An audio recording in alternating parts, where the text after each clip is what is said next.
Hello everyone and welcome to a very special Bon Appetit Sports Source combination episode or segment.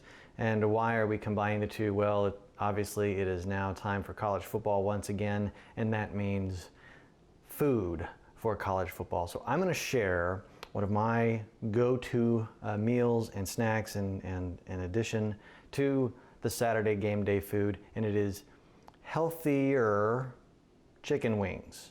We're going to make buffalo wings. It's HealthiER. Now, you can make anything unhealthy. And let's be honest about what makes something unhealthy. When you get a lot of fat and you get a lot of sugar and you put it together and it's delicious and it's wonderful. But as you know, that combination is kind of what makes things a little more unhealthy. More often than not, it's the sugar that makes it unhealthy. So what we're going to do, we got some pre-cut wings here. Take a look at that. Oh yeah, you can always just get the wings and cut them up yourselves, but I like it a little bit easier. Go ahead and cut them up for me. And what we're gonna do is we're gonna make these in the oven. What's gonna make this HealthiER is we're gonna be using a sugar-free buffalo sauce. That's one thing, which we buy from the store, but there are plenty of recipes online that you can make one of these yourself and play with it and get it where you like it.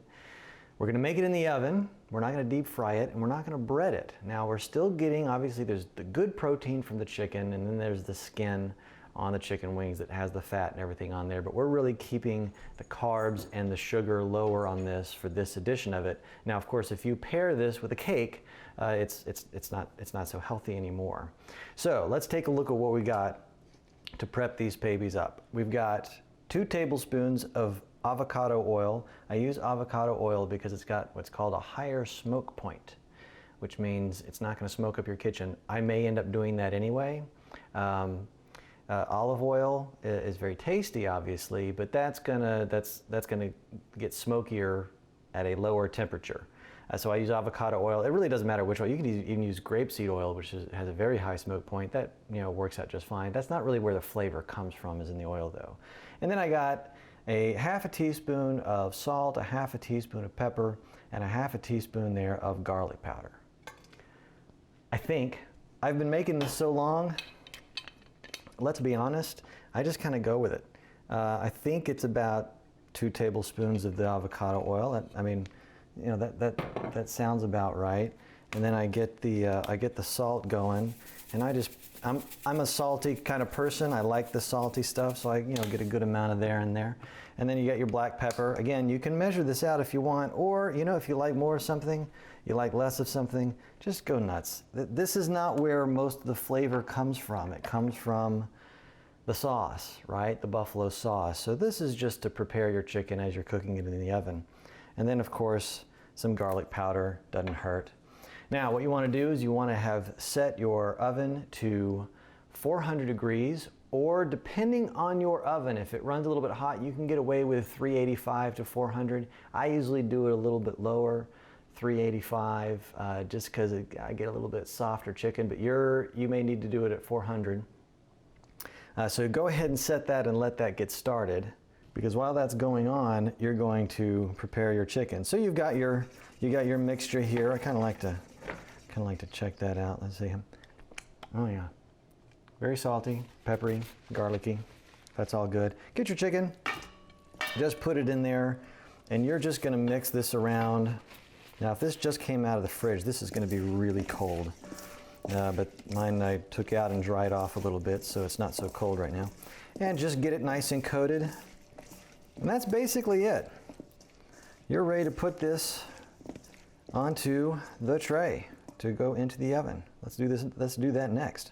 All right, you got your tray ready to go in the oven. You can use one of these little tray here that go in there. Put some tin foil down there and make it easier to clean up. Put this on top. Some people like these because it gets a little bit of air underneath, kind of gets it cooking all over. What I like to use is these silicone things with little spikes on it. Kind of does the same purpose. They're a little bit easier to clean, easier to store. You just wrap them up. But I like to use these. Then you get your tongs. Make sure you give it a click. Make sure they're working. And then you just lay these out on your tray, whether you use the grid or the silicone thing you can get from the store, and just put these out. All right. Sometimes your oven sings a little song to you when it's ready to put it in the oven. So you've got your chicken ready. You're going to put this in the oven. It's heated up. You're going to put this on a middle rack. This is all you need. Set it in there and set your timer for 25 minutes. And that is going to be the first half. Now, the good thing about this is for 25 minutes, you can sit back down, watch some game, or you can kind of clean up a little bit, which is what I like to do. Or here's the good thing about doing something like this in the oven, is that if you've got something going on the grill, for example, and you don't have a real big grill, mine's kind of a small grill, and you want to get your hamburgers and hot dogs and maybe roast some vegetables and things like that out there, you can set this to go in the oven, and you've got that much more food that you can prepare for your game day. So this is going to go for 25 minutes. What's going to happen is, at the halfway point, when the 25 is up, we're going to take it out, we're going to flip them over, cook them for another 25. So I'm going to sit down and watch the game. Okay, as I mentioned, we're here at the halfway point. It's been cooking for 25 minutes. This might be a little bit smoky. You just never know. It kind of depends on your oven. Oh yeah, there we go. That looks good. It's going to pop and crackle on you a little bit. And you take your tongs and basically you're just going to first, you have to click to make sure that's working well, and you just turn them over. And then you're going to do it again for another 25. So what you want to think about is, if you want these for kickoff, you want to really start your preheat at an hour before your kickoff time, and then start, prepping your chicken, which doesn't take long. And then, really it should be ready for you right at kickoff. And what we're going to do is we're going to, like I said, we're going to turn these over, cook them again for another 25 minutes, and then the last couple minutes is how you do the sauce, and it's going to be a little bit different than what you might expect, and that's kind of another little secret to the trick. So let's put these back in. Again, you want to put this on one of the middle racks, set it for another 25, and you're ready to go. Okay, and now comes the fun part. This is going to be putting the sauce on. So you've been baking. Go ahead and turn off the oven there. And yeah, that was hot. Might be a little bit smoky. And here you go. Oh yeah, there we go. Nice and golden. Now, here's what you're going to do. I like to use, now you get your sauce. Remember, you get any kind of, this isn't a sponsor or anything, but any kind of sugar-free sauce or any flavor you like. I go for the medium because I'm not into the heat and everything like that. I'm more for the flavor. So you get some of your sauce. You can make your own if you could find a good recipe, and you get your little baster on there and just put it on there.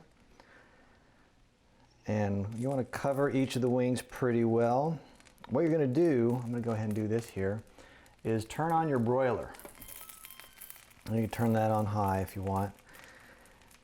And when you cover these up, you're going to put it back in under the broiler. You don't want to put it in the top rack, because this is going to pop a little bit and it's going to actually get on the broiler if you do that, and that will really smoke up your kitchen.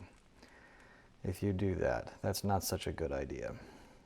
You put it on there. Now, a lot of people, now you can also just use a spoon and pour it over the wings if you want a lot more to really coat it on there.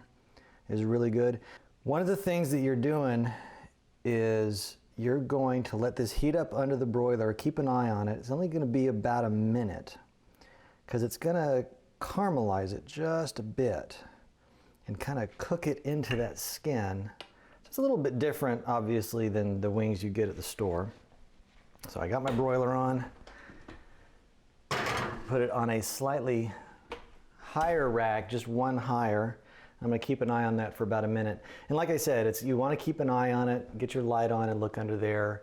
And it's going to caramelize just a bit, lets it cook into the skin a little bit, really kind of soak in that flavor.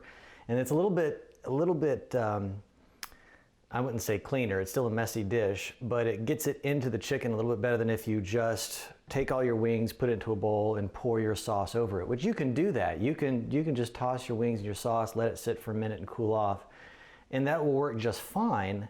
but it doesn't really get in there quite as well as if you put this under the broiler and let it cook a little bit. So it'll be about a minute, minute and a half. Turn your broiler on high. Again, don't get it too close to the top, and you want to keep an eye on it. And when it starts to bubble and sizzle a little bit, I can actually start to hear it just a little bit doing that. And then you want to take it out, and we're going to do the same thing we did earlier. We're going to get our tongs. We're going to flip it over. Let's see. Oh yeah, there we go. Hey, look at that. All right, same thing. You're going to flip this over. I once explained this recipe to a friend of mine, and when I got to all the flipping over and everything, they're like, oh, that's too complicated. This is not complicated. This is simple. It's like it takes almost no time at all. We're practically done here, because all we're doing, and you can tell, you could look at these and kind of tell the difference in color when you flip it over, how much more pale it is on the side that you didn't have the sauce on. You can tell that flavor is really soaked into the skin there. I'm gonna flip that over. And like I said, you can get one of these basting brushes and do it, and then you could also just, when I first started doing this, I was just using a spoon and pouring it and spreading it around, but I didn't want quite that much sauce. Like I said, you can make it as hot as you want to, and this works with everything, you know. A mustard barbecue, if you want to do that. This is any kind of wing you want. These are the buffalo flavor. Like I said, I don't go for the heat. I had a friend of mine, he loved the super hot wings. He would go for whatever the hottest flavor a restaurant had. They would put it in front of him, and he would start to sweat with just the sauce effervescing up into his face. And I thought, why are you doing this to you? He loved it. He's like, I love it. I love the heat. I don't get it. But hey, if that's your thing, this is one way that you can, in a slightly more healthy way, knock yourself out, if that is what you are about. And we're going to do the same thing we just did. Going to put this back under the broiler, let it sit for another minute, minute and a half. Like I said, keep an eye on it, keep out a listen for it. It doesn't take long for it to cook in there into the skin. And then we're going to do that, and then we're going to plate it up and take a bite. Okay, and the last step, of course, is to enjoy your wings. And so we're gonna take a quick bite here and see what we think. Oh yeah. Of course, have a couple extra napkins because it is buffalo wings. Oh, that's really good. I did a good job today. Yeah. And then of course, you know, get your remote, get some ranch and some veggies. I got some sweet potato chips here and some carrot sticks. And I'm gonna have half of it now because we're watching an afternoon game, an early game, and then kickoff later tonight. I'll have the other half. It lasts all day. You can munch on it all day if you like. It's fantastic. I hope you enjoyed this. I hope you enjoy the return of college football, which is a great thing every year. And we'll see you next time on another Bon Appetit and Sports Source special at a later date for more football snacks. We'll see you guys later.